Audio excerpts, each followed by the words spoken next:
De la dictadura a la democracia, un sistema conceptual para la liberación.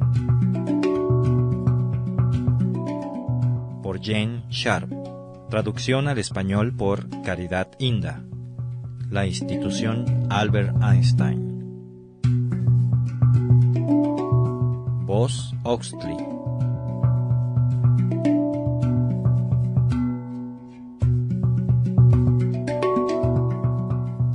Capítulo 8. Aplicando el desafío político. En situaciones en que la población se siente impotente y asustada, es importante que las tareas iniciales para el público sean acciones de poco riesgo que le desarrollen la confianza en sí mismo. Esta clase de acciones, tales como vestirse con atuendos diferentes, puede interpretarse públicamente como una opinión disidente y brindar una oportunidad para que el público participe significativamente en un acto de disensión. En otros casos, una cuestión no política de relativamente poca importancia, vista superficialmente como por ejemplo la consecución de un suministro de agua seguro, puede convertirse en un centro de acción grupal. Los estrategas deben escoger un asunto cuyos méritos sean ampliamente reconocidos y difíciles de rechazar.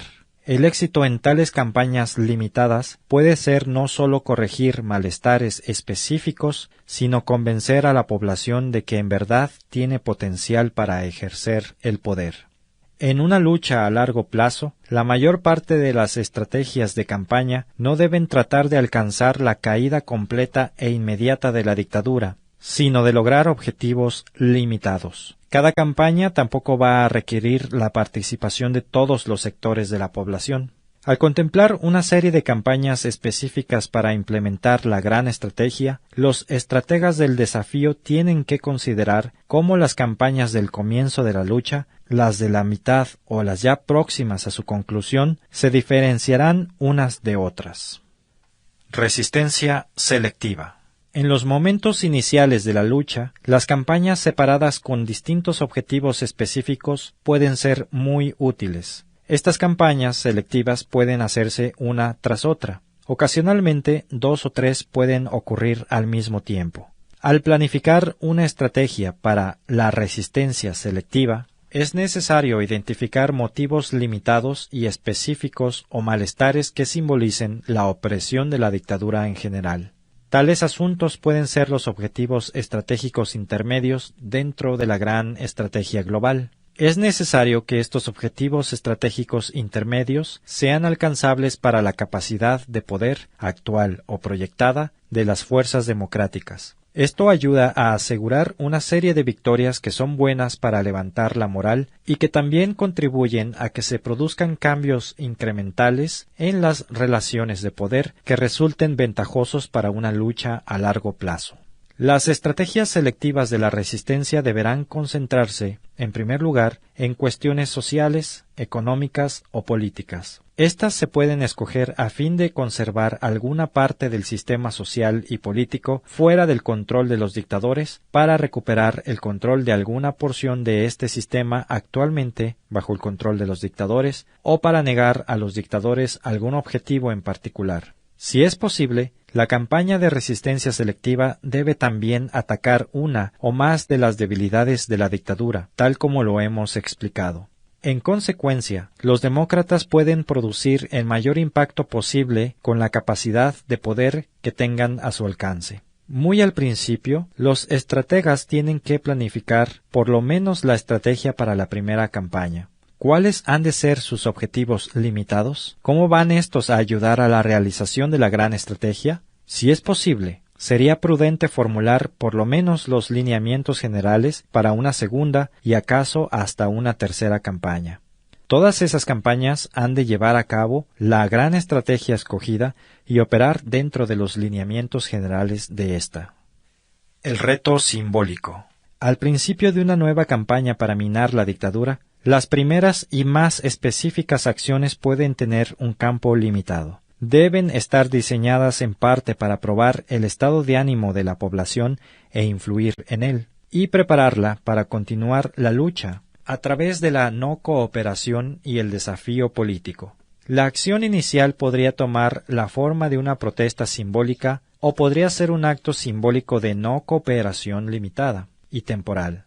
Si el número de personas dispuestas a actuar es limitado, entonces la acción inicial podría consistir, por ejemplo, en depositar una ofrenda floral en algún lugar de importancia simbólica. Por otra parte, si el número de los dispuestos a actuar es muy grande, entonces podría hacerse un paro de 5 minutos en todas las actividades u observar algunos minutos de silencio. En otras situaciones, unos cuantos individuos pueden ponerse en huelga de hambre, reunirse para una vigilia en un lugar de importancia simbólica, practicar un breve boicot estudiantil a las clases o entrar y sentarse en una oficina importante por un tiempo limitado. Una dictadura probablemente reprimiría con crueldad las acciones más agresivas. Ciertas acciones simbólicas como la ocupación física del territorio frente al palacio del dictador o de los cuarteles de la policía pueden incurrir en un gran riesgo, por lo tanto no son recomendables para iniciar una campaña. Las primeras acciones de protesta simbólica a veces han suscitado una gran atención nacional e internacional, como las demostraciones masivas en Birmania en 1988 o la ocupación y huelga de hambre por los estudiantes de la plaza de Tiananmen en Beijing en 1989. El elevado número de víctimas entre los manifestantes en ambos casos subraya el gran cuidado que tienen que tener los estrategas cuando planifican las campañas. Aun cuando estas acciones tengan un tremendo impacto moral y psicológico, por sí mismas no es probable que hagan caer la dictadura, porque permanecen dentro de lo simbólico y no alteran la posición de poder de la dictadura. Por lo general, no es posible negarles por completo a los dictadores el acceso a los recursos de poder al principiar la lucha. Para eso haría falta que prácticamente toda la población y casi todas las instituciones de la sociedad, las cuales desde antes les han estado muy sometidas, rechazaran absolutamente al régimen y que de pronto lo desafiaran mediante una fuerte y masiva no cooperación. Eso todavía no ha ocurrido, y alcanzarlo sería sumamente difícil. En la mayoría de los casos, por consiguiente, una rápida campaña de completa no cooperación y desafío no sería una estrategia realista para una campaña inicial contra la dictadura. Distribuyendo las responsabilidades. Durante una campaña selectiva de resistencia, ciertos grupos de la población son los más castigados. En una campaña posterior con un objetivo diferente, el peso de la lucha se desplazará hacia otros grupos. Por ejemplo, los estudiantes pueden irse a la huelga por una cuestión referente a la educación. Los dirigentes religiosos y los fieles pueden concentrarse en el tema de la libertad de cultos. Los trabajadores de los ferrocarriles pueden observar tan meticulosamente las regulaciones de seguridad que lleguen a retardar en extremo todo el sistema ferroviario. Los periodistas pueden desafiar la censura publicando un espacio en blanco en el periódico donde hubiera correspondido un artículo prohibido. La policía una y otra vez puede errar y no localizar ni detener a los miembros de la oposición democrática que buscan. Al escalonar las campañas de resistencia según los motivos y el sector de la población que ha de actuar, les permitirá a otros sectores descansar un poco mientras la resistencia prosigue. La importancia de la resistencia selectiva consiste en defender la existencia y autonomía de los grupos políticos, económicos y sociales, así como a las instituciones fuera del control de la dictadura, como lo mencionamos antes. Estos centros de poder proporcionan las bases institucionales desde las cuales la población puede ejercer presión o resistirse a los controles dictatoriales. En la lucha, es probable que sean los primeros en ser golpeados por la dictadura. Apuntando al poder del dictador. A medida que la lucha a largo plazo se desarrolla más allá de las estrategias iniciales hacia fases más ambiciosas y avanzadas, los estrategas han de calcular cómo limitar más las fuentes de poder del dictador. El objetivo será usar la no cooperación popular a fin de crear una nueva situación estratégica más ventajosa para las fuerzas democráticas. A medida que las huestes democráticas cobran fuerza, los estrategas organizan formas de no cooperación y de desafío más ambiciosas para negarle a la dictadura los recursos del poder para propiciar una parálisis política y, por último, el fin de la dictadura y su desintegración. Será necesario planificar con cuidado cómo podrán las huestes democráticas debilitar el apoyo que personas y grupos hayan ofrecido a la dictadura previamente. Se resquebrajará este apoyo cuando les revelen las brutalidades perpetradas por el régimen, cuando les expongan las desastrosas consecuencias económicas de las políticas del dictador, o cuando tengan nuevos elementos para comprender que se puede acabar con la dictadura. Hay que llevar a los defensores de la dictadura por lo menos a permanecer neutrales, a no tomar partido, o mejor, a convertirse en defensores activos del movimiento por la democracia.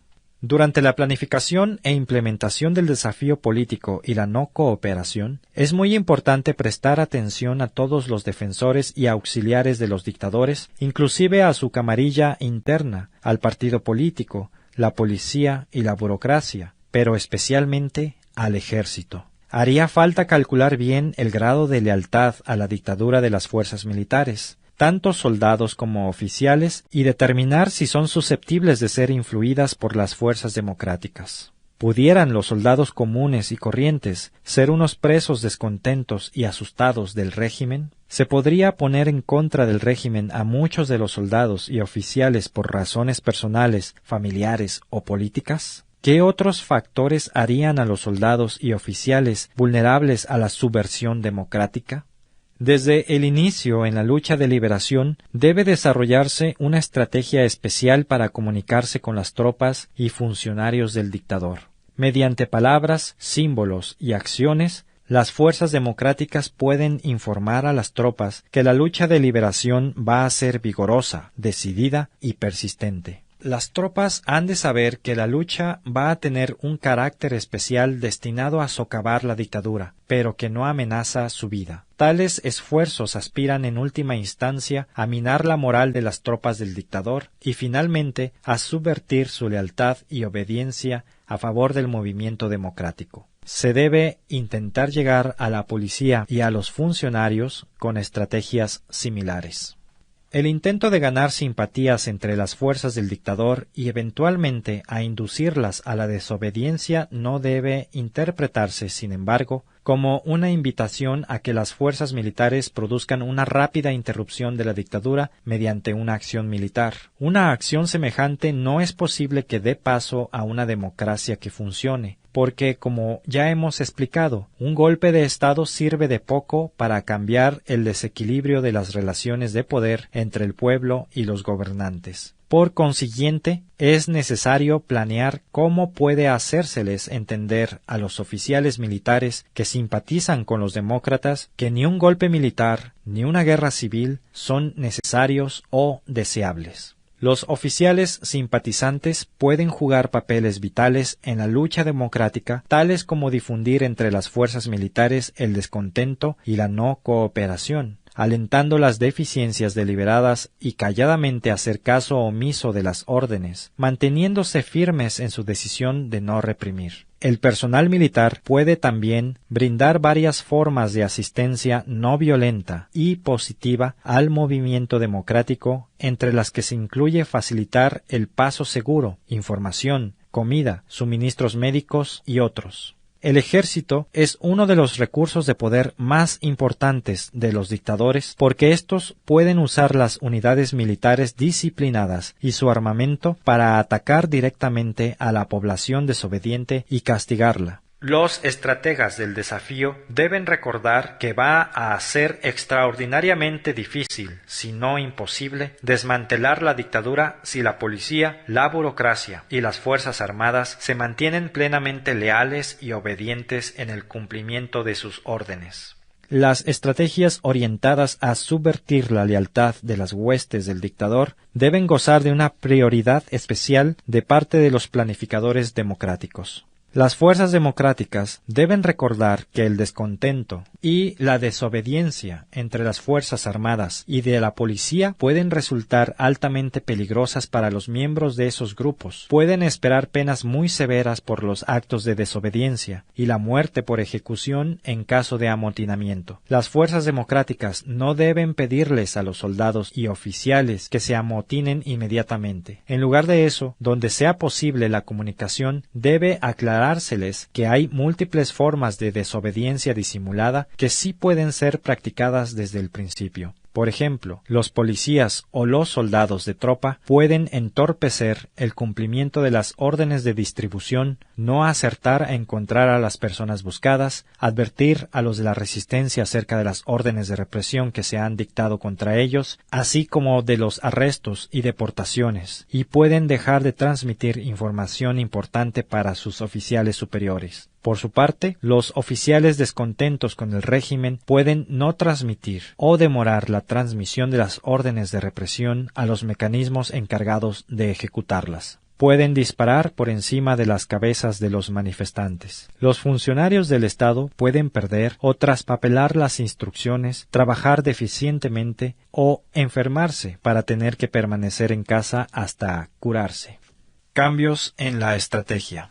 Los estrategas del desafío político tienen que estar constantemente evaluando cómo la gran estrategia y las estrategias de campañas específicas se están implementando. Es posible, por ejemplo, que la lucha no marche tan bien como se hubiera esperado. En ese caso, hay que pensar qué cambios se necesitan en la estrategia. ¿Qué podría hacerse para aumentar la fuerza del movimiento y retomar la iniciativa?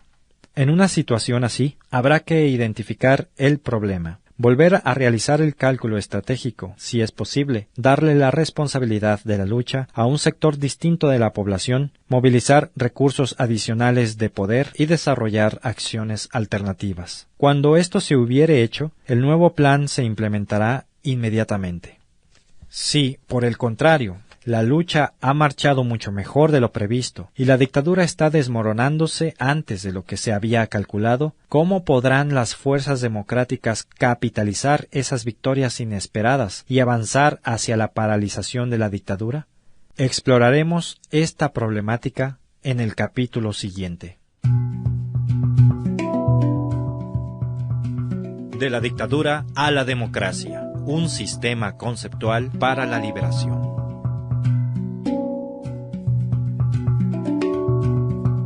La misión del Instituto Albert Einstein es promover a nivel mundial el estudio y uso estratégico de la acción no violenta en casos de conflicto. La institución se compromete a defender libertades e instituciones democráticas, oponerse a la opresión, las dictaduras y el genocidio, y reducir la dependencia en la violencia como herramienta política. Para lograr estos fines, se procederá de tres maneras: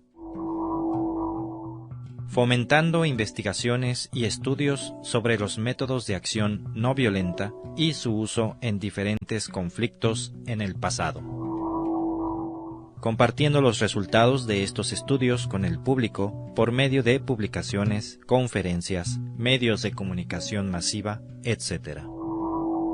Asesorando a grupos en conflicto sobre el potencial estratégico de la acción no violenta.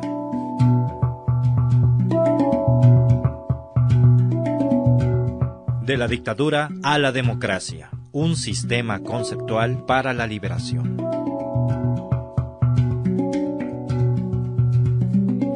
Todo el material que aparece en este libro es del dominio público y se puede reproducir sin el permiso de Jen Sharp. Se agradece mención de la fuente. Primera impresión, diciembre del 2003.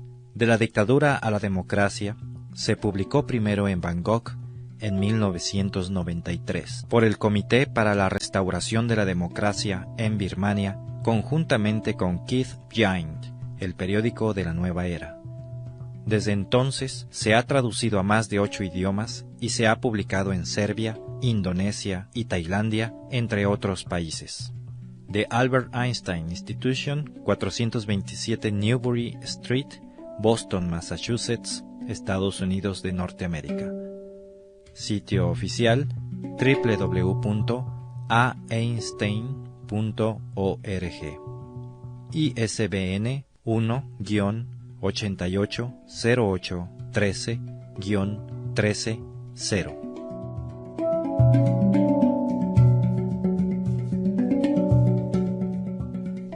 Los tracks musicales utilizados en este audiolibro fueron tomados del sitio www.freemusicarchive.org.